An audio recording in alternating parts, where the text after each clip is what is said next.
Bonjour, dans cette vidéo, nous allons voir comment copier les paramètres d'une application entre différents comptes utilisateurs d'une même machine ou non.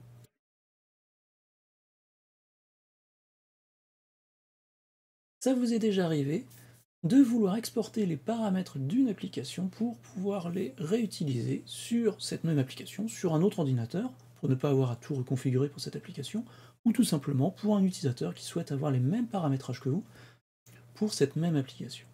Si vous avez eu la chance, vous avez trouvé une option exporter les paramètres et une option importer les paramètres. Dans ces cas-là, très bien, utilisez l'option. Si vous n'avez pas de chance, eh bien, c'est ce qu'on va voir dans cette vidéo, comment on peut procéder. Je vais faire la démonstration avec deux types d'applications. Grosso modo, les applications qui sont liées au Microsoft Store, ça va être le cas pour moi de l'horloge, et puis une application qui n'est pas liée au Microsoft Store, ce que Microsoft appelle les applications Win32 ou applications de bureau hérité, qui va être pour moi Notepad++, puisque il ne stocke pas les paramètres d'application au même endroit. Pas de contraintes sur les versions de Windows, Windows 10, Windows 11, il n'y aura pas de souci. C'est pour ça que moi à gauche j'ai une version de Windows 11 22H2 et à droite 21H2, et que c'est même des éditions différentes. Ici j'ai une entreprise, là j'ai une pro, il n'y aura pas de contrainte par rapport à ça. La seule contrainte, c'est de s'assurer que l'application soit dans la même version. La même version dont vous exportez les paramètres et la même version sur l'application quand vous importez les paramètres. Donc idéalement, assurez-vous de mettre l'application à jour avant d'exporter les paramètres et assurez-vous d'avoir la version à jour aussi sur la machine destination ou sur le compte utilisateur de destination.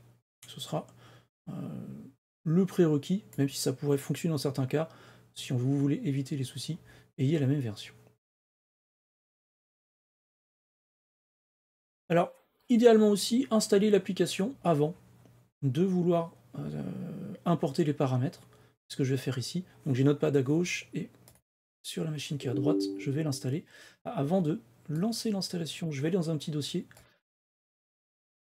qui est donc dans les profils utilisateurs. Je vous avais dit que je vous montrerai des petites astuces pour les profils utilisateurs que j'avais présenté dans la vidéo précédente. Et bien c'est maintenant. Je vais dans mon profil user, et ici il y a un dossier qui est caché. Vous pourriez très bien aller afficher les dossiers cachés. Ou sinon, vous pouvez tout simplement rajouter /app data à la main, faire entrer, et ça nous emmène directement dans le dossier qui était caché. Et je vais aller dans roaming, voilà. Je vais lancer l'installation de mon logiciel, on va essayer de décaler un petit peu. Dès que j'installe le logiciel, eh bien hop, qu'est-ce que fait Notepad? Il me crée un dossier pour stocker la configuration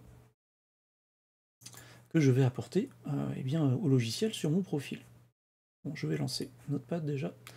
Donc on voit bien que dans ce dossier, alors je vais remettre les emplacements ici, donc dans ce dossier qui est ici, j'ai un dossier qui s'est créé pour l'application pour stocker mes configurations. J'ai un Notepad++ classique, vous voyez que les icônes ici sont colorées, voilà. Alors que le Notepad++ à gauche, je l'ai modifié pour avoir des icônes un peu différentes. Voilà, donc j'ai modifié les paramètres. Donc je vais fermer mon Notepad++ avec les paramètres par défaut, et tout à l'heure, quand je l'ouvrirai, une fois que j'aurai importé les paramètres, il aura changé donc les icônes.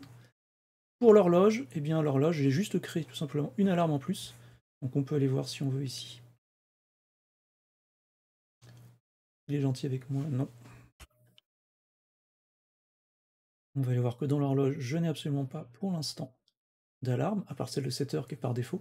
J'ai rajouté celle de midi. Et je vais aller tout simplement exporter les paramètres. Alors je vais dans le même emplacement pour déjà Notepad++, je les ai déjà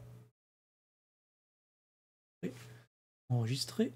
Donc là, je peux prendre directement le dossier Notepad++. Si vous avez un doute, vous avez le droit d'aller faire un point back, par exemple, sur les paramétrages par défaut. Pardon. Donc là, je mets une extension, je mets un point quelque chose, back pour backup. Vous pouvez très bien aussi directement faire une sauvegarde dans un autre emplacement. J'ai fait un copier-coller, à vous de voir. Et donc je vais aller récupérer le contenu, le dossier Notepad++, et je vais le coller au même endroit, dans le profil utilisateur qui m'intéresse. Voilà. Je vais relancer mon Notepad++, pareil, ce qui va être gentil, là, ouais. Et on va voir que, vous voyez que les icônes ont changé, il a bien pris mes paramétrages de l'application que j'avais exportée sur la machine de gauche. Donc parfait. pour ça. Alors ces techniques-là fonctionnent sur, depuis XP, hein. C'est juste qu'ils ont un peu changé les chemins de AppData, mais ça fonctionne depuis XP. Et selon les applications, alors ça peut être, normalement c'est souvent AppData Roaming par convention, mais vous pouvez en trouver dans AppData local aussi, notamment mon logiciel là qui me permet d'avoir un petit rond jaune, et bien lui c'est dans le local qui se met. Ici on a Chrome, j'ai cru voir Chrome qui était dans le local. Donc vous pouvez tenter roaming local, vous verrez bien. Ça peut être un peu compliqué de retrouver puisque certains logiciels ont directement le nom comme Notepad++, d'autres vous allez devoir prendre l'éditeur, par exemple Microsoft, Adobe, pour après retrouver l'emplacement qui va bien.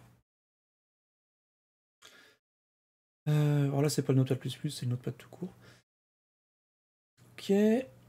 Alors des fois, c'est plus rare, mais des fois ils le mettent directement à la racine ici, dans le racine de l'utilisateur. Je vous montrerai le petit bloc-notes que j'ai normalement dans un coin, avec les informations ici. Donc regardez dans ces trois emplacements-là, vous pourriez trouver les informations de profil, de paramètres d'application, dans un de ces trois emplacements. Par convention, c'est censé plutôt être roaming ou local, mais là je suis tombé sur deux logiciels chez moi qui étaient placés directement à la racine de user. Et il me reste les applications qui viennent du Microsoft Store. Et bien là c'est un petit peu différent, c'est un petit peu plus compliqué. C'est situé dans un endroit, donc toujours dans un appdata local, mais là dans un sous-dossier package. Et le plus gros problème là, c'est de trouver en fait quel est le dossier. C'est rangé un peu comme Microsoft a eu envie, enfin c'est pas rangé autant dire. Donc il y a un peu de tout, c'est des petits noms pas toujours très simples. Moi j'ai passé 3 heures à trouver l'alarme l'autre fois, là, qui est juste là, il faut que je garde en stock. Et c'est pas toujours le bon nom, parce que l'alarme, là c'est Windows Alarm, ça correspond à l'horloge. Alors comment trouver déjà le bon nom de l'application? Eh bien on va céder du gestionnaire des tâches, parce que là c'est un peu plus compliqué, et on va aller dans Processus, on va essayer de retrouver l'horloge, voilà, et je fais un petit clic droit, Détail, accéder aux détails sur l'horloge. Il va bien. Ah pardon, c'est moi qui n'ai pas pris la bonne option, je fasse n'importe quoi. C'est propriété, pardon, c'est pas détail, c'est propriété. Et là vous allez pouvoir voir le nom, Microsoft, Windows Alarm, avec le numéro de version qui est là. Donc, il est là. Vous pouvez avoir le chemin complet de l'application, que là il nous dit Program Files, Windows VE, mais ça c'est là où elle est installée, c'est pas là où il y a les paramètres d'application. Donc c'est ce dossier-là qui m'intéresse. Avant de me lancer dans la copie et dans l'importation des paramètres de mon application horloge, je vais d'abord faire une sauvegarde de mes paramètres d'origine. Je vous conseille toujours de faire une sauvegarde des paramètres d'origine au cas où. Je vais la copier ici. Alors pourquoi j'ai pas fait un point back comme la dernière fois, puisqu'en fait on n'est pas capable, Microsoft ne nous autorise pas à renommer ces dossiers, donc j'en fais une sauvegarde, je fais un copier tout simplement du dossier à un autre emplacement. Je vais aller récupérer donc le dossier qui contient les paramètres qui m'intéressent, donc l'horloge avec une alarme à midi, et je vais aller pas le coller directement en package parce que ma configuration ne me le permet pas. C'est problématique, problématique technique, je ne peux pas copier directement dans certains dossiers protégés, donc je vais passer par une étape intermédiaire.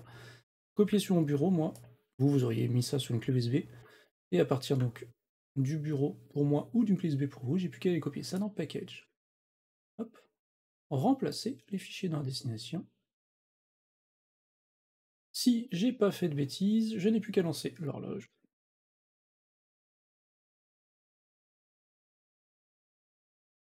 Et j'ai bien maintenant les paramètres à midi qui sont disponibles, là où normalement par défaut je n'ai que l'horloge à 7 h du matin. C'est parfait, et ce sont bien les mêmes paramètres. N'oubliez pas que si je donne dans une vidéo des chemins comme ici ou des commandes, vous les retrouverez sur mon site, sur la page dédiée, vous trouverez cette page dédiée, et bien le lien dans la description de la vidéo. Merci pour les partages, pour les abonnés, et on se retrouve bientôt pour une prochaine vidéo.